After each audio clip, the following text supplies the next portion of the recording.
Very good evening, ma'am. It's in day two and the session one. As in the yesterday's session, तुमचं जमलं तर तुमचा video चालू करा मॅम. तोपर्यंत येणेकर मॅडम पण जॉईन होतील.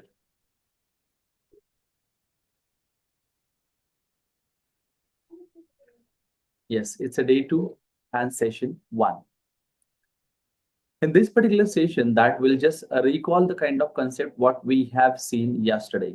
काल आपण काय शिकलो या संदर्भातल्या काही गोष्टी इन शॉर्ट प्रोसेसमध्ये आपण रिकॉल करूया. जसं की काल आपण महत्वाच्या 4 कन्सेप्ट शिकलो. हिअर इज, हिअर आर आणि देअर इज, देअर आर.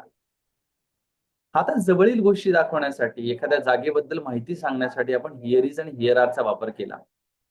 आणि हातापासून दूर गोष्टी दाखवण्यासाठी, हातापासून दूर असलेल्या जागेबद्दल माहिती सांगण्यासाठी देअर इज आणि देअर आरचा वापर आपण काही उदाहरणांनी काल पाहिला. आजच्या या सेशनच्या माध्यमातून आपण अजून 4 नवीन कन्सेप्ट तुमच्यापर्यंत घेऊन येणार आहोत. या कन्सेप्टला समजून घेत असताना आपल्याला प्रॅक्टिकल युटिलिटी काय होऊ शकते हेही पाहणं गरजेचं आहे. राईट? त्यामुळे आपण फक्त आणि फक्त लॉजिकल आणि टेक्निकल वापर न पाहता आपण त्याला कशा पद्धतीने वापरायचे हे देखील समजून घेणार आहोत. Fine? Right ma'am, please.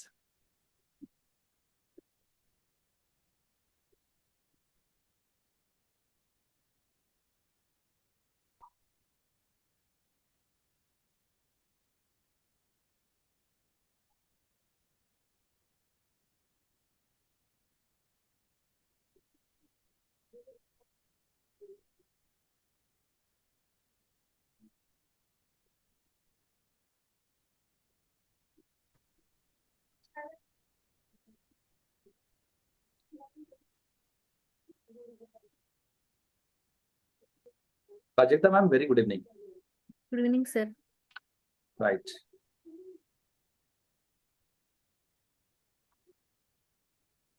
Yes, here I'm just going to share my screen with you.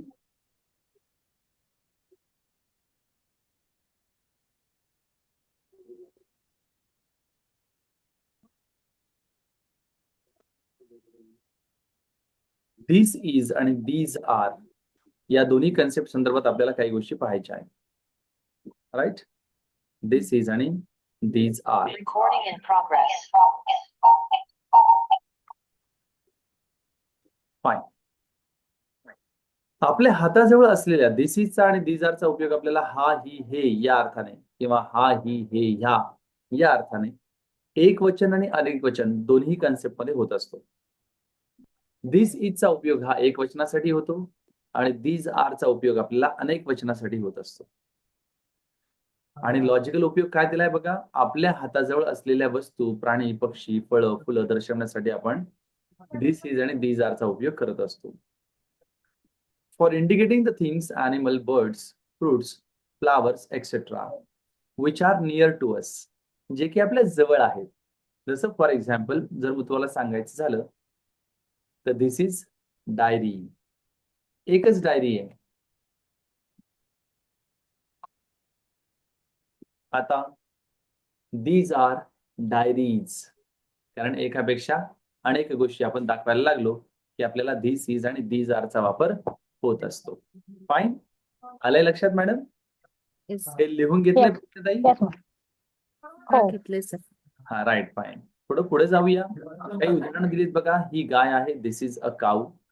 हा पेन आहे, दिस इज अ पेन. अनेक वचनासाठी पाहायला गेलं तर आपण ह्या 10 गायी आहेत, दीज आर 10 काऊज. आणि ह्या घड्याळी आहेत, दीज आर वॉचेस. अशा पद्धतीने आपण इज आणि दीज आर हे प्रॉपर पद्धतीने युटिलाइज करू शकतो. बऱ्याच वेळेला काय होतं माहितीये का, आपल्याला असं वाटतं की मला माहिती आहे, पण बोलत असताना कुठं धीस वापरायचं आणि कुठं दीज वापरायचं याचा सेन्स थोडासा पटकन लागत नाही. याचबरोबर आपण दॅट इज आणि दोज आर, बंद करा, दॅट इज आणि दोज आर ह्या दोन कन्सेप्ट आपण अजून ऍडिशनली पाहणार आहोत. फाईन? आणि मग ह्या चारही कन्सेप्ट झाल्यावरती आपण छान पद्धतीने याच्यावरती ओरल प्रॅक्टिस पण करणार आहोत. ठीक आहे? चलो, फाईन.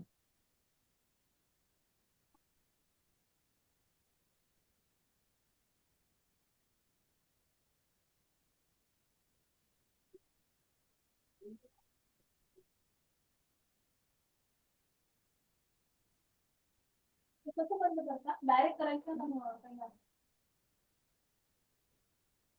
सुरू झाली का बॅच तुमची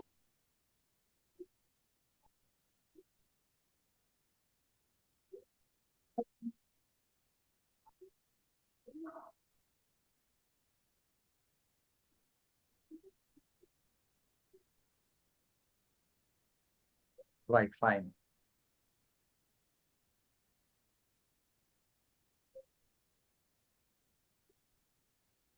Yes. That is आणि those are. बघा दॅट इजचा उपयोग हा तो ती ते या अर्थाने, तो ती ते त्या अर्थाने आपण एक वचन आणि अनेक वचनामध्ये एक वचनाला दॅट आणि अनेक वचनासाठी दोजचा वापर करतो. आपल्या हातापासून दूर असलेल्या वस्तू, प्राणी, पक्षी, फळं, फुलं इत्यादी दर्शवण्यासाठी आपल्याला याचा उपयोग होत असतो. हातापासून दूर असलेल्या गोष्टी दाखवण्यासाठी. Right? For indicating the things, animals, birds, fruits, flowers, etcetera which are away from us. जे आपल्यापासून दूर आहेत अशी निर्जीव वस्तू, प्राणी, पक्षी, फळं, फुलं, पानं दाखवण्यासाठी आपण दॅट इज आणि दोज आरचा वापर करत असतो. हो इथे दोन चॅनल आहे ना तो एक पेन आहे. That is a pen. तो पक्षी आहे. That is bird. ते दोन पेन आहेत. Those are two pens. आणि ते पक्षी आहेत. Those are birds. म्हणजे एक वचनासाठी आपल्याला दॅट इजचा वापर होतो आणि अनेक वचनासाठी आपल्याला दोज आरचा वापर होतो. फाईन. लक्षात आलंय? लक्षात आलंय? फाईन. Okay, right. एवढं लिहायचं असेल तर लिहून घ्या. लगेच आपण याच्यावरती वाक्यरचना विचारायला सुरुवात करतोय तुम्हाला.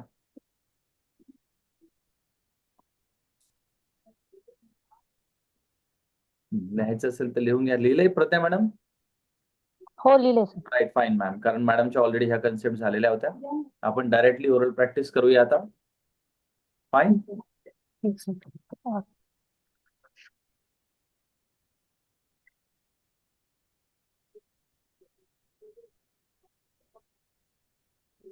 नाही.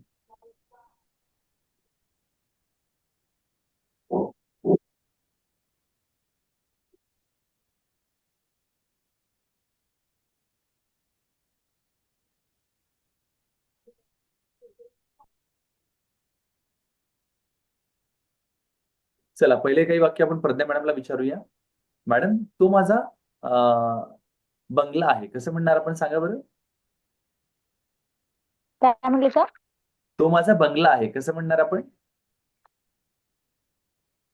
This is my bungalows.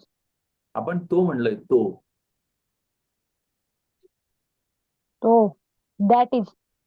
That is my bungalow. Right, बरोबर आहे. राईट. पुढचं वाक्य. हा. राईट. हा माझा मोबाईल आहे कसं म्हणणार आपण, सांगा बरं. This is my mobile. अगदी बरोबर आहे. जर फॉर एक्झाम्पल मी तुम्हाला म्हटलं की दीज आर टू पेन्स, तर मराठीत कसं होईल? ते दोन पेन आहेत. हे दोन पेन आहेत, ते नाही. These are, not those are. Right, okay. त्याच्यानंतर दॅट इज माय कार, सांगा बरं मराठीत कसं होईल? That is. ते माझी कार आहे. ती माझी कार आहे, ते म्हणतो का आपण? नाही. ती. हा, ती वस्तू स्त्रीलिंगी असेल तर आपण ती म्हणतो. ती माझी कार आहे. फाईन. राईट. प्राजक्ता मॅडम, काही प्रश्न विचारतोय तुम्हाला. ही कृष्णाची मूर्ती आहे कसं म्हणणार आपण? अनम्यूट करा एकदा. ही ना this is Krishna's idol. Right, Lord okay. Krishna's idol. Right, बरोबर. This is the Krishna's idol, तरी पण चालेल. नंतर सांगा मॅडम, ह्या दोन डायऱ्या आहेत कसं म्हणणार आपण इंग्लिशमध्ये? These are two diaries. Right. हा एक चमचा आहे कसं म्हणणार आपण, चमचा? This is one spoon. This is one spoon. आणि हे 4 चमचे आहेत. These are 4 spoon. 4 spoon. Right. ती 10 झाडं आहेत कसं म्हणणार आपण? ती 10 ना. Those are 4 trees. Right, those are 10 trees. Sorry, 10 trees means 4 right, right. Okay. नंतर ते माझ्या मैत्रिणीचं घर आहे. This is my friend house. That is my friends house. Oh, sorry, that is my friend house. कारण ते माझ्या मैत्रिणीचं घर आहे. राईट. प्रज्ञा मॅडम, अजून काही वाक्य तुम्हाला विचारतोय? ओके, सांगा. ते माझं शेत ओके, आहे. That is my farm. That is my farm. Right, okay. नंतर तो गांधीजींचा पुतळा आहे, कसं म्हणणार आपण? That is Gandhiji. That is Gandhiji.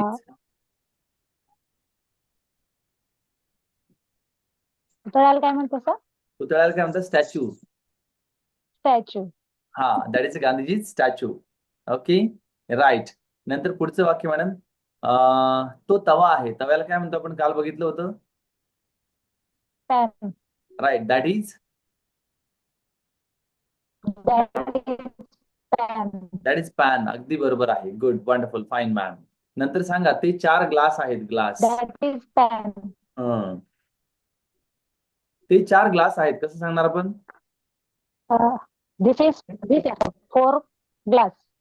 Those are 4 glass. Those. ते म्हटलो ना आपण, ते हातापासून दूर असलेल्या गोष्टी आहेत, मग त्याला आपण काय म्हणणार? Those are 4. ओके, किंवा दोज आर 4 ग्लासेस असं पण आपण म्हणू शकतो. ओके. Okay, right ma'am. नंतर शेवटचं वाक्य तुमच्यासाठी, ती आमची गाडी आहे, कसं म्हणणार आपण?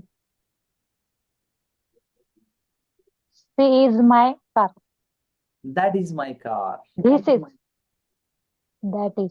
ती, तो, ती, ते, त्या, हातापासून दूर असलेल्या गोष्टींसाठी दॅट वापरलं जातं. हाताच्या जवळ असलेल्या गोष्टींसाठी धीस वापरलं जातं. लक्षात ठेवा. Sheetal ma'am, very good evening. Good evening sir. Good evening. Right, fine.